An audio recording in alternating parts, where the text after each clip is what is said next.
हमने तो ये देखा है कि यदि कोई पूछे कि भागवत का फल क्या है,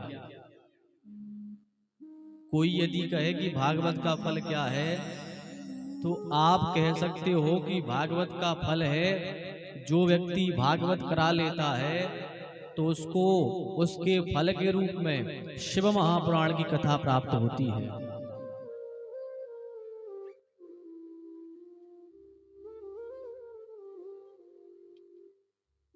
अभी से कुछ 1.5 साल पहले आप सबने यहाँ श्रीमद् भागवत महापुराण की कथा श्रवण करी थी। सबने भागवत का आनंद लिया था, उसका पुण्य अर्जित किया था। तो कोई यदि पूछे कि भागवत का फल क्या है, तो कह सकते हैं कि भैया भागवत का फल ये है कि भागवत के फल में हमें शिव महापुराण की कथा सुनने को प्राप्त हो गई, ये हमें फल मिल गया। क्योंकि ये क्रम है, क्योंकि हरि और हर दोनों एक हैं, इनमें भेद नहीं है। ना भगवान नारायण में और भगवान शिव में कोई भी भेद नहीं है, दोनों एक ही हैं। हम सबके मन में ये आते जरूर हैं कि भगवान शंकर अलग हैं, नारायण अलग हैं, देवी अलग हैं, ये हैं अलग अलग दिखने वाले, पर वास्तु यदि वस्तुतः बात की जावे तो ये तीनों हैं एक ही, इनमें अंतर नहीं है। दोनों एक हैं, नारायण भी और भगवान शिव भी दोनों एक हैं, और दोनों एक दूसरे के भैया पूरक हैं। भगवान राम कहते हैं कि जो शिव का भक्त नहीं होगा, जो शिव जी को मानने वाला नहीं होगा, और भले ही हमारी कितनी भक्ति करता हो, हमें वो 1% भी प्यारा नहीं लगता। राम जी कह रहे हैं कि हमें तो खूब मानता हो, पर भोलेनाथ को यदि व्यक्ति ना मानता हो तो हमें वो व्यक्ति 1% भी प्यारा नहीं है। और यही भोलेनाथ कहते हैं कि हमें तो मानते हो, पर यदि राम जी को नहीं मानते हो तो ऐसे भक्तों को हम स्वीकार नहीं करते।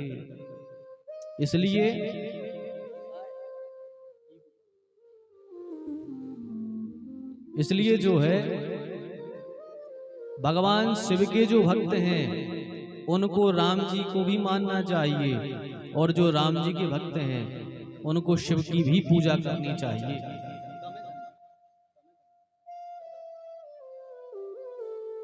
यदि आप ऐसा करोगे कि शंकर जी को तो आप खूब मान रहे हैं, लेकिन आप राम और कृष्ण की बुराई कर रहे हो, तो भोलेनाथ आपको कभी भी सपने में भी स्वीकार नहीं करेंगे, कभी स्वीकार नहीं करेंगे। अच्छा, एक बात और बतावे आपको, भगवान जो विष्णु जी हैं, भगवान नारायण हैं, ये सत्व तत्व के देवता हैं। सत्व गुण स्वीकार कृष्ण किया है भगवान विष्णु ने, और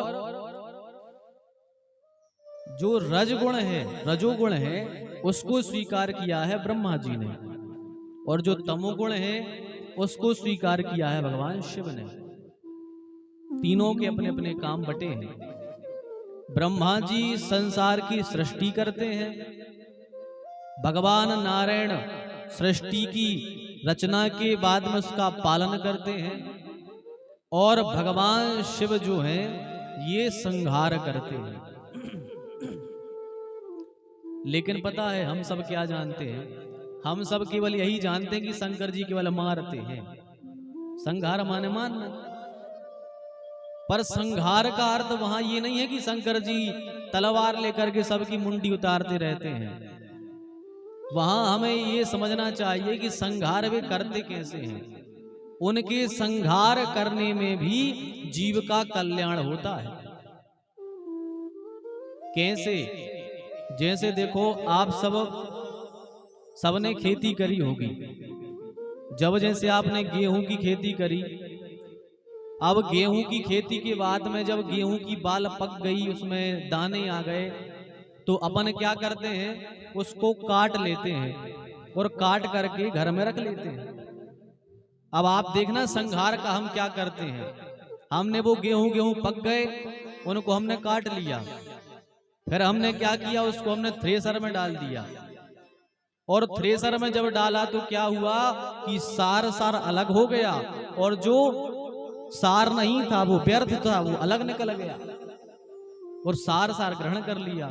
और जो सार निकल आता है, गेहूं के दाने निकल आए, तो उन सब का हम उपयोग कर लेते हैं, हमारे जीवन को चलाने के लिए है वो अन्न।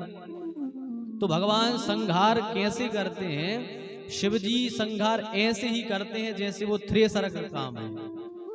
भगवान संहार करते हैं और उनमें से जो भक्त रहते हैं, उन भक्तों का सार निकाल करके भगवान नारायण के चरणों में स्थान प्राप्त करा देते हैं, और जो दुष्ट दुराचारी रहते हैं उनको शंकर जी अलग कर करके उनको फिर इस धराधाम पर कर्म करने के लिए भेज दिया करते हैं। तो शिव जी ऐसा संहार करते हैं, ना कि सबको केवल मारने का ही काम करते हैं। भगवान शिव हमें नारायण के चरणों में जुड़ने के लिए यह सब करते हैं।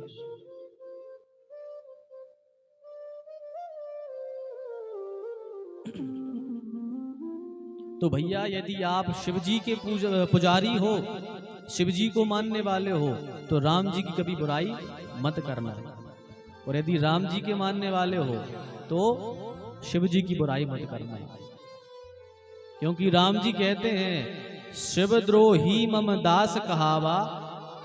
जो शिव जी का द्रोही होए और हमारा परम भक्त होए, वो हमें पता कैसा लगता है?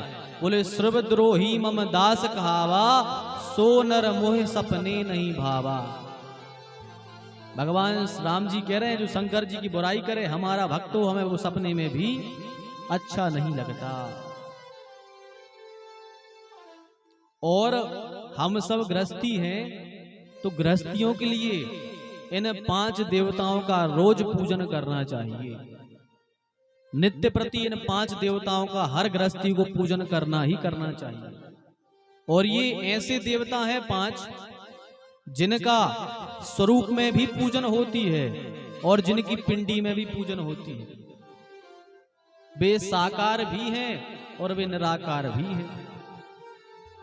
तो 5 देवताओं की पूजन हमें रोज करनी चाहिए। कौन कौन से 5 देवता हैं, यह आपको आगे की कथा में श्रवण कराएंगे। तो बात यहां ये चल रही थी कि कभी भी शिव जी के भक्त हो तो राम की बुराई मत करना, राम जी की क्या किसी देवता की बुराई मत करना। जीवन में इष्ट जरूर बनाना, आपको जो अच्छे लगे, चाहे शंकर जी अच्छे लगे हैं, चाहे राम जी अच्छे लगे, चाहे कृष्ण जी अच्छे लगे, चाहे हनुमान जी, चाहे देवी जी, या चाहे गणेश जी, या कोई भी भगवान अच्छे लगे, पर जीवन में इष्ट तो जरूर बनाना, पर बुराई किसी की मत करना। बुराई किसी की मत करना, ऐसा हाल मत करना। एक गांव में राम जी का मंदिर, एक गांव में राम जी का मंदिर था। तो वहां क्या होवे कि राम जी के मंदिर में राम जी के भक्त तो जाएं, पर वहां शंकर जी के ना जाएं और देवी जी के भक्त ना जाएं। लोग बड़े परेशान कि भाई ये तो राम जी के भक्त केवल मंदिर में आ रहे हैं, ना शंकर जी की आ रहे हैं, ना देवी जी की आ रहे हैं। तो उन्होंने सोचा क्या किया जाए। बोले एक काम करो, बहुत दिन से राम जी रखे हैं मंदिर में, अब इनको विसर्जन कर दो नर्मदा जी में, इनके जगह अपन देवी जी को रख ले। तो राम जी की मूर्ति लाई और नर्मदा जी में विसर्जन कराए, देवी जी की मूर्ति स्थापित कर ली। अब जब देवी जी की मूर्ति स्थापित करी, फिर वही लफड़ा बने कि अब वहां राम जी के भक्तों ने जाना बंद कर दिया और शंकर जी के भक्त ना जाए, केवल देवी जी के भक्त जाए। अब गांव के भरे परेशान, बोले भैया पहले राम जी थे तो देवी जी और शंकर जी के नहीं जाते थे, अब देवी जी बैठ गई हैं तो राम जी के शंकर जी के नहीं जा रहे, अब क्या करें। बोले कछु दिन देवी जी रखी रही, अब एक काम करो इनको श्राद्ध शंकर जी रख लो, चाहे कहो शंकर जी में सब आवे। तो देवी जी की मूर्ति ले जाके फिर उन्होंने नर्मदा जी में श्राद्ध, शंकर जी विराज ले। शंकर जी विराजे तो सोची सबैया है, लेकिन फिर भाई दिक्कत बनी, ने राम जी की आने देवी जी की आए, देवी जी की हरो नहीं बंद कर दो। अब गांव को ने सोची अब का करो जाए, सो गांव को ने कही एक काम करो, एक अच्छो उपाय बता रहा है, पूरे गांव के यहाँ है, बिना बलौगा के यहाँ है, ऐसो कर ले। बोले अच्छा ऐसो भी कोई उपाय है? बोले हाँ ऐसो उपाय है। बोले का है? बोले एक काम करो, देवी जी को भी सराय दो बनने। अब बचे थे शंकर जी को सराय आओ और इतने ठेका खोल ले, इतने ठेका खोल ले, बिना बुलाए सब रे यहाँ है, कोई को बुलाने भी नहीं पर। तो आज के समय की ये हालत है कि देवी जी के चाहने वाले शंकर जी को नहीं चाह रहे, राम जी को नहीं चाह रहे, और राम जी के चाहे वाले देवी जी को, राम जी को नहीं चाह रहे। तो ये नहीं करना चाहिए। सच्चे भक्ति की निशानी क्या है? सच्चा वैष्णव, सच्चा शिव भक्त कैसा होता है पता है? सच्चा शिव भक्त होता है एक पतिव्रता नारी की तरह। भगवान का भक्त होता है बिल्कुल पतिव्रता नारी की तरह। कैसा? जो पतिव्रता नारी होती है उसका समर्पण तो होता है पति के लिए, उसका सब पूरा समर्पण किसके लिए है? पति के लिए। पर वो अपने सास ससुर की भी इज्जत करती है, अपने देवर की भी इज्जत करती है। ऐसा नहीं करती कि पति को तो मानती है, देवर को उल्टा सीधा बोलती हो या सास ससुर को उल्टा सीधा बोलती हो। अपना समर्पण है पति के लिए, पर ना तो सास ससुर से गलत बोलती है, ना देवर से, ना जेठ से। तो सच्चा भक्त भी पतिव्रता नारी की तरह होता है कि उसका समर्पण तो होता है भोलेनाथ पर ना वो किसी राम जी की बुराई करता है, ना देवी की बुराई करता है, ना किसी देवी देवताओं की बुराई करता है। प्रणाम सबको करता है, पर उसका विश्वास जुड़ा है केवल भोलेनाथ के चरणों में बस। तो बुराई करने से बचना चाहिए हमेशा, कभी बुराई किसी की नहीं करनी चाहिए, क्योंकि बुराई करने वाले भैया कितने बड़े होते हैं पता है? एक बार कबीरदास जी पापी ढूंढने के लिए निकले गांव में। कबीरदास जी पापी को ढूंढने के लिए गए गांव में, पूरे गांव में घूम आए, 2-3 गांव में चक्कर लगाए आए, पर उनको कोई पापी ना मिला, कोई पापी नहीं मिला। क्योंकि आज के संसार में पापी बनना कोई नहीं चाहता। पुण्यात्मा यदि कही दी जाए तो ट्रक के ट्रक भर जाए, पर पापी कोई नहीं मिलता। तो कबीरा पापी ना मिला। कबीरदास जी 3-4 गांव में गए, एक पापी नहीं मिला। पर कबीरा पापी ना मिला, निंदक मिले 1000। पापी तो कोई नहीं मिला, पर हर गांव में, हर मोहल्ले में, हर वार्ड में और हर घर में निंदा करने वाले कबीरदास जी को सब जगह मिले। तो कबीरदास जी कह रहे हैं, कबीरा पापी ना मिला, निंदक मिले 1000, और एक निंदक के सर पे 1000 पापियों को भार। यदि जो निंदा करता हो, किसी की बुराई करता हो, तो समझना चाहिए 1000 पापियों का भार उसके ऊपर आ जाता है, जो किसी की निंदा करता है। इसलिए निंदा से, निंदा स्तुति से पर हमेशा हमें बचना चाहिए। कभी निंदा नहीं करनी चाहिए हमें किसी की, क्योंकि निंदा करने वाला पापी से भी बड़ा होता है। तो भगवान शिव और भगवान राम एक ही हैं। हम आपको बता रहे थे कि भगवान नारायण ने सत्वगुण स्वीकार किया, भगवान ब्रह्मा ने रजोगुण स्वीकार किया, और भगवान शिव ने तमोगुण स्वीकार किया। तो देखना, सत्वगुण जो होता है, सतोगुण, उसका कलर होता है, उसका जो वर्ण होता है वह श्वेत होता है, माने सफेद। सत्वगुण का कलर कौन सा होता है? सफेद। और रजोगुण का होता है लाल, और तमोगुण का कलर होता है काला। तमोगुण का कलर होता है काला और सत्वगुण का होता है सफेद। अब यहां आप विचित्रता देखो कि भगवान नारायण हैं सत्वगुण के देवता, पर हैं वे काले। अपन कृष्ण जी को कैसे देखते हैं? सावले रूप में देखते हैं ना, काले रूप में। तो नारायण हैं सत्वगुण के देवता, उनका रंग है सफेद, पर हैं वे काले। और भगवान शिव तमोगुण के देवता हैं, पर उनका रंग है काला, पर हैं वे सफेद। ये उल्टा कैसे हो गया भाई? यदि हम आपसे कहें कि काला कलर बताओ, तो आप कह दो कि काला ये है, हमारी पेटी ये जिस कलर की बोलो कि काला ये है। और हम कहें सफेद बताओ, तो आप कहोगे ये छोटी वाली पेटी नीचे वाली सफेद है।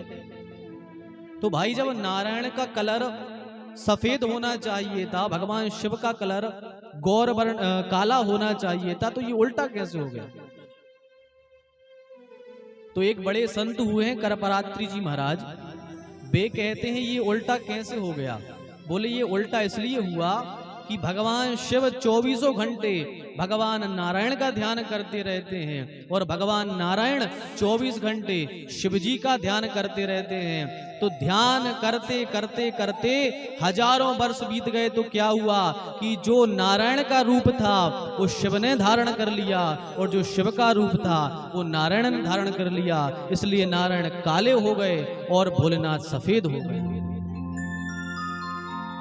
क्योंकि अपन कहते हैं भोलेनाथ कैसे कर्पूर गौरम, भोलेनाथ कैसे कर्पूर माने कपूर की तरह इतने गोरे हैं, इतने सफेद हैं भोलेनाथ। भोलेनाथ का रंग जो है वो कर्पूर की तरह है। भगवान भोलेनाथ नीले नहीं हैं। आपने चित्र भले देखे होंगे कि नीले चित्र में भोलेनाथ दिखते हैं, पर भोलेनाथ का वो रूप नहीं है। भोलेनाथ तो है कर्पूर की तरह गोरे, एकदम कपूर जैसे गोरे। जैसे अमरनाथ में दर्शन देते हैं वैसे है भोलेनाथ। और अच्छा तिलक का देख लो आप, जो भोलेनाथ के भक्त होते हैं वो त्रिपुंड लगाते हैं, और जो राम जी के भक्त होते हैं वो ऊर्ध्वपुंड लगाते हैं, जैसे हम लगाए। अब इसमें भी आपको हम एक चीज दिखा रहे हैं, इसमें भी आपको राम और कृष्ण के, राम और शंकर जी के दर्शन होंगे। जैसे आपको ये रामानंदी तिलक दिख रहा है, हम लगाए हैं। यदि इसको देखोगे ये है किसका? तिलक राम जी का। पर यदि इसमें देखोगे तो त्रिशूल बना है, इसमें त्रिशूल बना है। 2 दंडी ये गई और ये बीच की दंडी गई है, तो ये त्रिशूल बना है। तो जो राम जी हैं वो भगवान शिव का अस्त्र अपने मस्तक पर धारण करते हैं, और जो भोलेनाथ हैं वे राम जी का धनुष अपने मस्तक पर धारण करते हैं। कभी आप जब त्रिपुंड लगाओ तो देखना, त्रिपुंड बिल्कुल धनुष की तरह बनता है।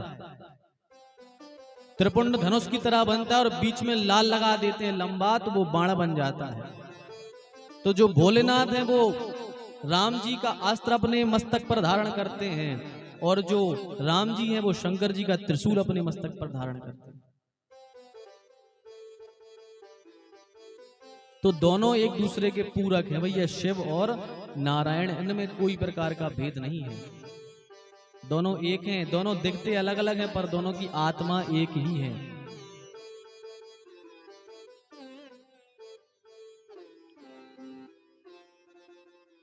एक बड़ा प्यारा भजन है,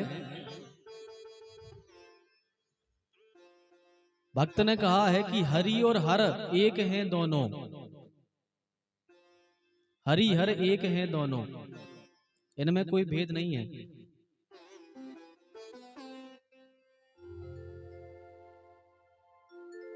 हरि हर एक है दोनों, ना ये कम है ना वो कम है।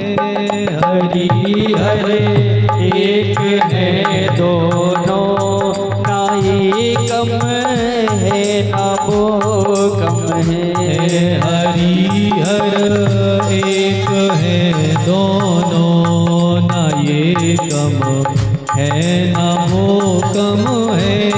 हरि हर एक है दोनों, ना ये कम है ना वो कम है। हरि हर एक है दोनों, ना ये कम है ना वो कम है। हरि हर एक है दोनों, ना ये कम है ना वो कम है।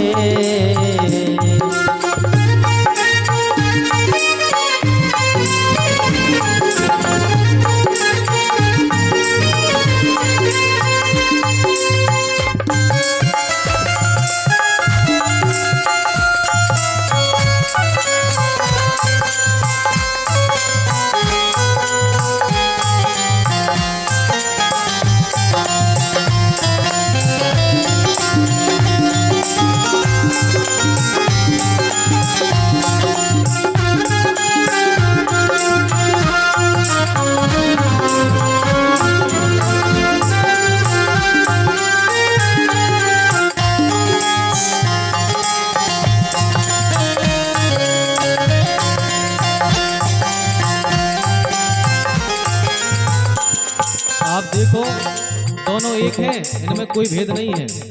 और आप ध्यान से सुनते चलना, ये दोनों के काम भी एक से हैं, एक जगह ही रहते हैं। कैसे? हरि हर एक है दोनों, ना ये कम है ना वो कम है। हरि हर एक है दोनों, ना ये कम है ना वो कम है। ससुर घर दोनों रहते हैं, ससुर घर दोनों रहते हैं, ना ये कम है ना वो कम है। ससुर घर दोनों रहते हैं, ना ये कम है ना वो कम है। हरि हर एक है दोनों, ना ये कम है ना वो कम है। हरि हर एक है दोनों, ना ये कम है ना वो कम है। महादेव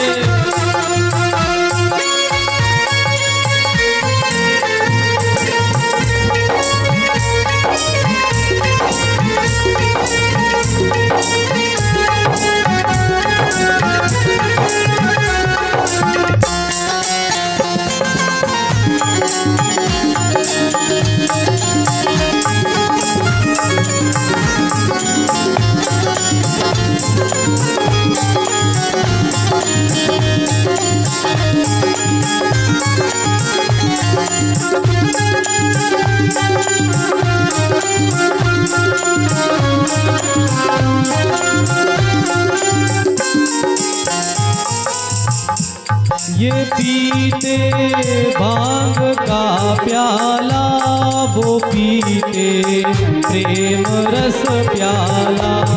ये पीते भांग का प्याला, वो पीते प्रेम रस प्याला।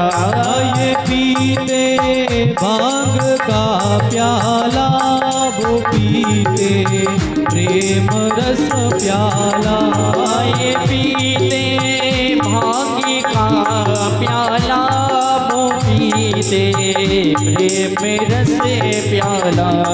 नशे में दोनों रहते हैं, नशे में दोनों रहते हैं, ना ये कम है ना वो कम है।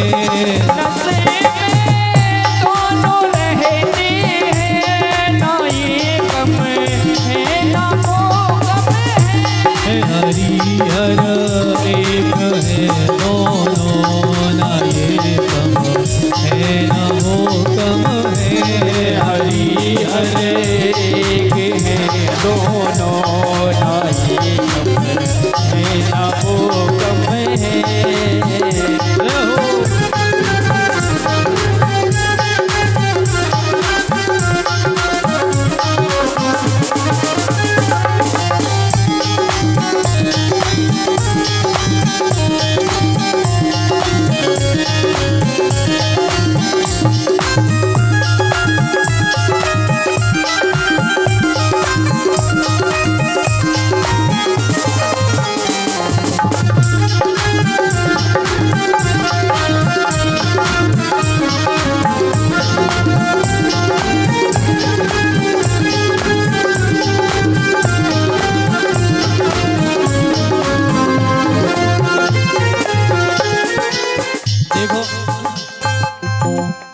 जो पहली बात आई वो तो भगवान की थी। ससुर घर दोनों रहते हैं, दोनों ससुर के घर में रहते हैं।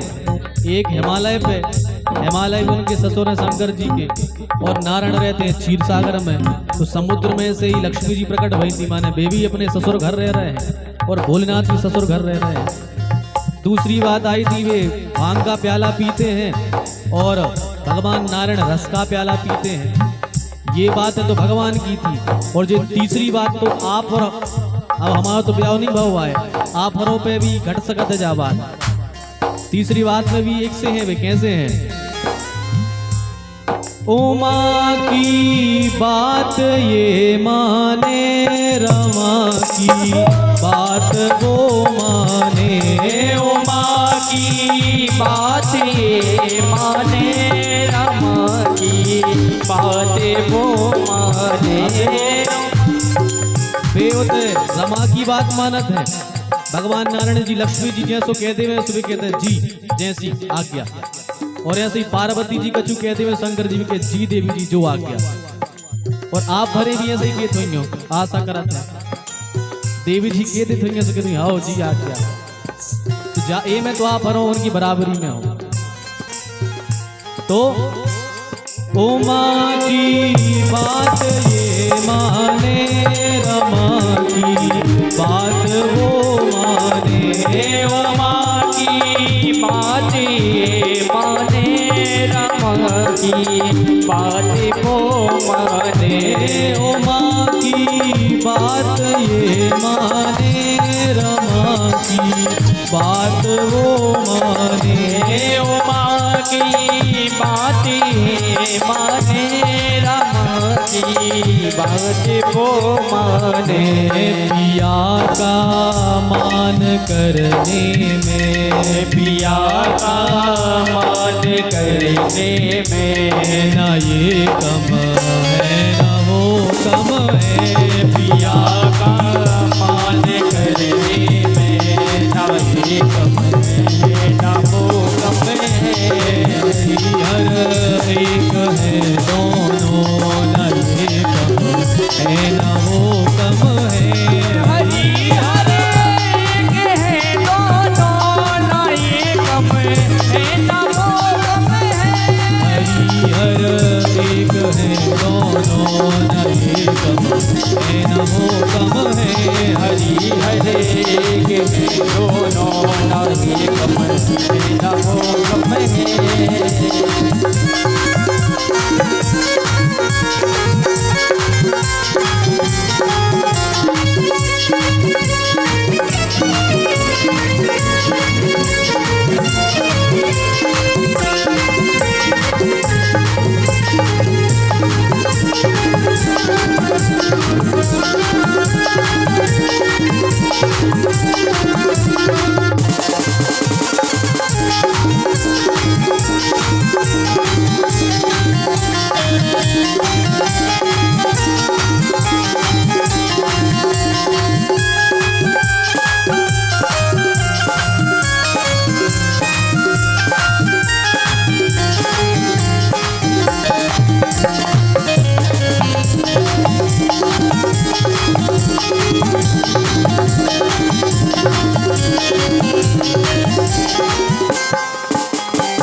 और देखो ये दोनों जब भी यदि राम का अवतार होगा तो शंकर जी आएंगे ही जरूर। यदि राम जी अवतार लेंगे तो राम जी के साथ में शंकर जी आएंगे ही आएंगे। तो दोनों एक साथ में अवतार लेकर के आए। तो हनुमान जी बन करके कौन आए थे? शंकर जी। और राम जी आए थे नारायण राम जी बन करके। तो हनुमान बन करके ये आए हनुमान बन करके वो आए राम बन करके आए। मान बन करके वो आए राम बन करके। कोई बात नहीं। जगत कल्याण करने में न ये कम है न वो कम है। जगत कल्याण करने में न ये कम है न वो कम है। जगत कल्याण करने में न ये कम है न वो कम है। जगत कल्याण करने में न ये कम है न वो कम है। हरि हर एक है दोनों न ये कम है न वो कम है। हरि हर एक है दोनों न ये कम है न वो कम है। हरि हर एक है दोनों न ये कम है न वो कम है। हरि हर एक मिनट सभी लोग दोनों हाथ ऊपर बोलिए शंकर भगवान की जय हो। हरि हर एक है दोनों